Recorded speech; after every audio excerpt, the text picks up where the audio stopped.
We are very lucky tonight to have with us Classen from PranaPotential, and he's going to give us all a talk. So please give him a warm welcome.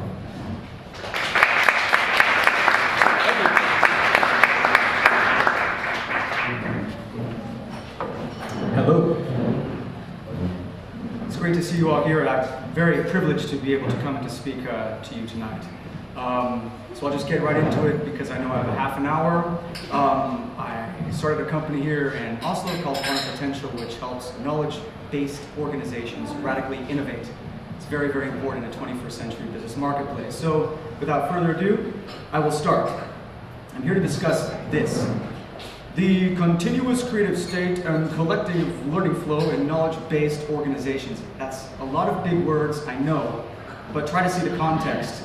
I think it'll be pretty obvious for you all, and it's very, very important for any knowledge-based organization, especially for the youth leaders of a very well-renowned company like Statoil. So it's very, very important, I feel.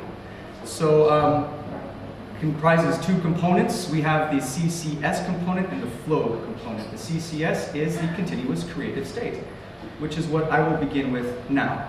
Just a bit closer. Okay. Okay. So the components of the continuous creative state, there are four. The big picture, we have the individual picture, we have a concept that I will talk a little bit more extensively about called mindfulness, and we also have something, the fourth component, which would be which states, traits, or emotions to engage and which to avoid in order to access creativity on a more continuous basis. So let's begin. We have the big picture, tapping into mysteriousness. Now by that I mean really big picture, I mean universal, the cosmos, right, where creativity comes from. Let's talk about this. Matter versus empty space. Do you guys realize that this piano technically doesn't exist?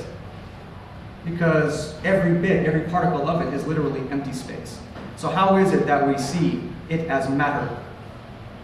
Very hard to decide. This is something philosophically amongst quantum mechanics who discuss these things. It's very difficult to say. We experience it, but literally it has no space. Let's move on to something else.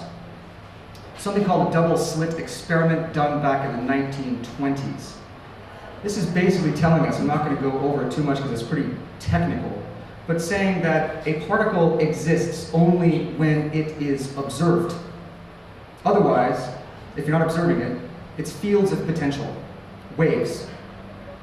So this caused a lot of people, top minds at the time, to question, does the moon exist if I don't look at it?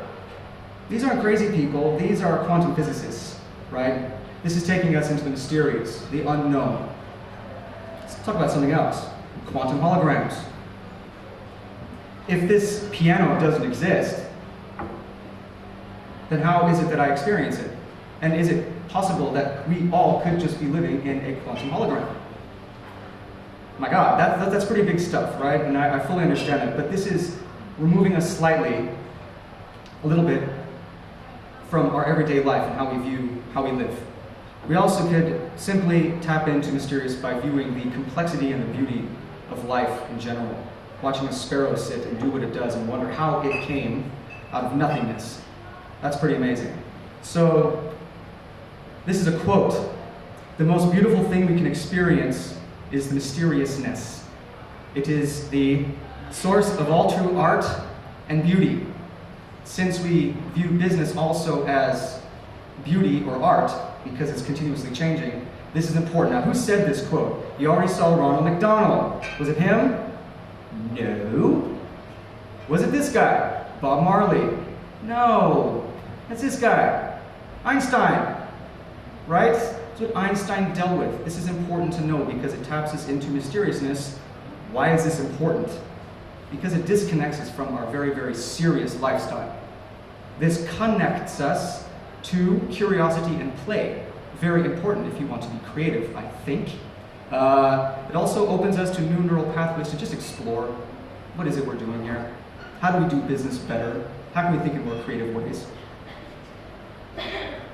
Let's go on to the individual picture. I think this is very, very important to be able to observe how it is that we create anyway. Where does creativity come from? It comes from the mind. So if we talk about reality tunnels, it's comprised of two different things. We have an individual experience and social conditioning. The individual experience is basically, well, I as an individual have my own different reality, my own unique one.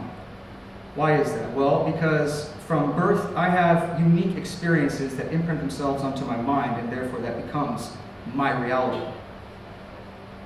Everybody has a different one. You could have two people, say for example, in a very, very fundamentalist religious organization, come together and they think they agree on everything. No, they do not. There are going to be some places where they disagree because not everybody has the same interpretation of what reality is. If we talk about social conditioning, you know, Norwegians have their particular culture. We Americans have ours. It shapes how we view what is reality and what should be. So these are things that are very, very important to understand if we are to let go of our need to always think we know everything, and opens us up to being more creative, as well as being able to interact with each other in a more authentic way, because everybody's got their own deal. So we look at emotional addictions. Did you guys realize that each one of us is literally addicted to emotions? I'm not going to go into exactly the technical aspects of how this is. Simply, you will notice that some people in your own experiences may have, I don't know, an addiction to conflict, trying to create conflict because they need some sort of kick. Some people might need to have happiness. Some people might need to feel sad.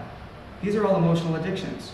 So if we learn to recognize that in ourselves as individuals, we can learn to consciously choose which ones we want to engage. I think this is really, really important in knowledge-based organizations, where we need to learn how to create together, and we need to learn just how to be creative in general. If we talk about brain plasticity, what that simply means is that our brain is flexible and we can change. That means that little neural connections, which basically, as far as a statistic I heard somewhere, the amount of individual brain connection possibilities that we have are 10 to the 2,733,000th power, which I guess is basically more atoms than all the universe has. I don't really know. The universe is infinite, but that's the statistic I read. So basically, we have an infinite capacity to be able to think and view things in different ways. So if we want to be more healthy and have more creative mind states, then we may choose to be a little bit more objective by choosing which states to have. Now, if I were to go on to the next one, and this is a tool that is becoming increasing, going to this, emancipate yourself from mental slavery, none but ourselves can free our minds. I jumped ahead of myself. Does anybody know who this comes from? Excellent! Well done. I will buy you a beer afterwards. Fantastic. Yes, it's Bob Marley. Even though he seems to be having a good time here, he did come up with some pretty interesting thoughts. Yes, we do live in prisons of our own creation. How do we liberate ourselves more consciously? So why is this important? It's critical to opening up new neural pathways for innovative thinking. Innovation is important for knowledge-based organizations like Statoil. It also leads to empowerment. What does that mean? It means I can't play victim anymore. Poor me. I'm just like this. I'm always going to be sad, or I'm always going to be miserable, or I'm never going to be creative. No. How do you recondition yourself to be more creative? It is possible. Continuous learning. That's a part of knowledge-based organizations. In fact, it's a critical component to success. How to learn as a collective. This is important. Ability to adapt to ever-changing environments. I think we all know this as well. In a continuously globalizing marketplace, things are changing all the time. Things are never going to be the same. We have to get used to it. Get used to it as leaders of Statoil. This is just how it is. We all know this. And of course, it leads to nonlinear thinking, which is simply how to be able to view several viewpoints at the same time.